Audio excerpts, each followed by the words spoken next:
Hello class, and I'm back for my second video. So for today's lesson, I will be teaching you how to decipher meaning of unfamiliar words without using a dictionary. Yes, you heard it right. So we will unlock unfamiliar words in a certain literary piece or in a sentence without using or looking the meaning of it in a dictionary. So based on my experiences, when I teach English, or for example, my lesson is about literature, so most of the time students find it hard to understand the piece because they don't have or they forgot their dictionaries. Because let me share it to you. In my class, I'm not allowing students because cell phones or gadgets are prohibited inside the campus.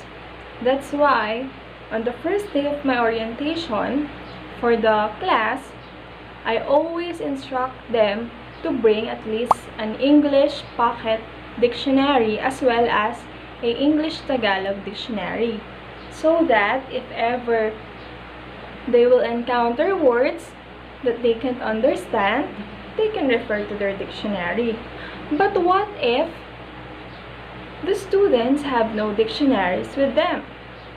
So for today's lesson, just like what I've said a while ago, our goal is to decipher meanings of words and sentences without using dictionaries or any other sources by only using context clues.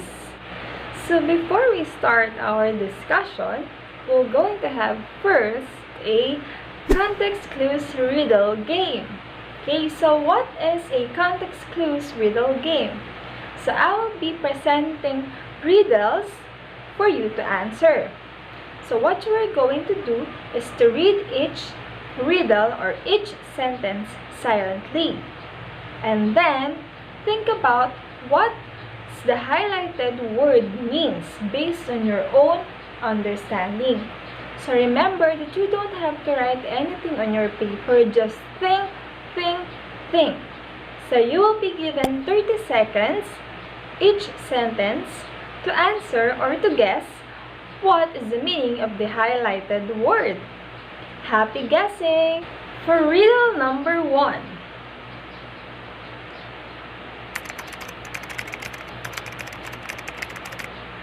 Okay, so let us check if your answer is correct.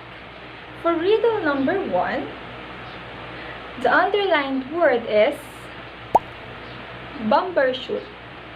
Okay, so bumbershoot, if you will going to look into a dictionary, it means an umbrella. Yes, you got it right.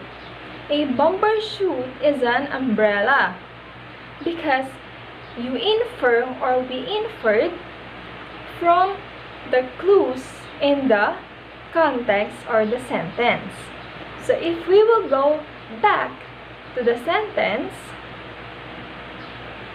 we can infer that the meaning of bumbershoot is umbrella because according to the sentence, since it was raining outside, I used my bumbershoot to keep from getting wet. So we have our clues like raining and getting wet. And a bumbershoot is a noun or it's a thing that can be used to protect someone from getting wet. Very good. For our riddle number 2. So our answer for riddle number 2 is frog eating.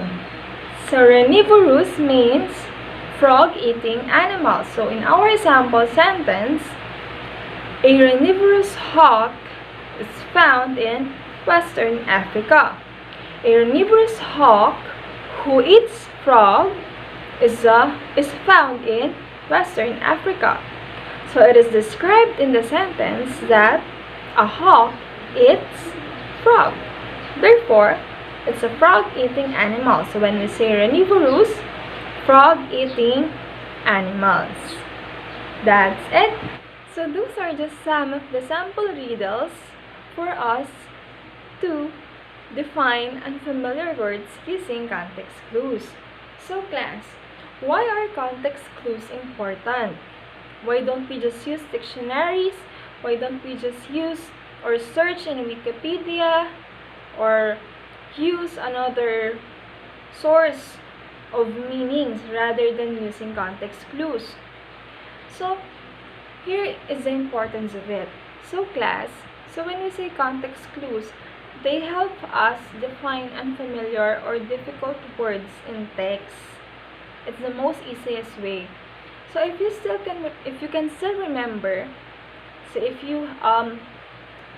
if ever we have our periodic test or summative test, long quizzes, there is a part in your exam where you can see most of the time these kinds of questions. It is included there that find the meaning of this word by using context clues, because the goal of using context clues is to help us to become a better perceptive reader, not just only relying on dictionaries. Yes, it is a better way to enhance our vocabulary by using dictionaries, but it will be more effective if we will be better perceptive readers. So where are context clues found?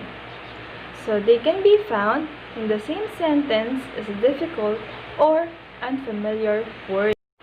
Okay class, so if you were wondering why they are called context clues, it is because they are found in the context of the sentence or the passage.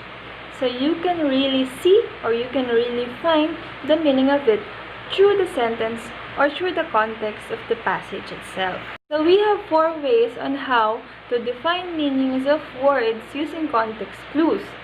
So the first way is by definition, second is by antonym, third is by synonym or restatement, and fourth is the inference, is through inference. So we will discuss the difference of the 4. Okay, for the first way, by definition, the unfamiliar word is directly defined in the sentence in which it appears. So it is separated, it is usually separated by a comma or dashes.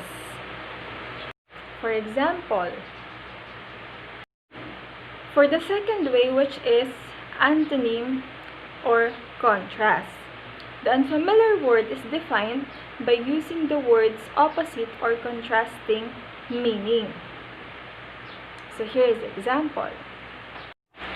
For context clue number 3, synonym or a statement, words with similar meanings are used within the sample or with the same sentence or around the unfamiliar word. For example, okay, so in the fourth way, in the inference, words of word meanings are not directly stated in the sentence, but definitions of unfamiliar words can be assumed by both prior knowledge. So here is the example. Okay, so I will be teaching you the acronym wherein you can remember the 4 types of context clues. So the acronym is SAID. So when we say SAID, these are the 4 types of context clues. S stands for synonym, A stands for antonym, I stands for inference, and D stands for definition. So those are the 4 types of context clues in which you can decipher, you can unlock, or you can define unfamiliar words that you can find in sentences, passages, texts, or other forms of literary pieces. So I am pretty sure that you will be enjoying your journey in reading, and it will be more meaningful with the use of context clues. Always remember that this is just a way on how to unlock unfamiliar words in a certain passage or text. So for this video, if you want to get worksheets or quizzes, just feel free to send a message into this page so that I can send you some worksheets. Okay, thank you.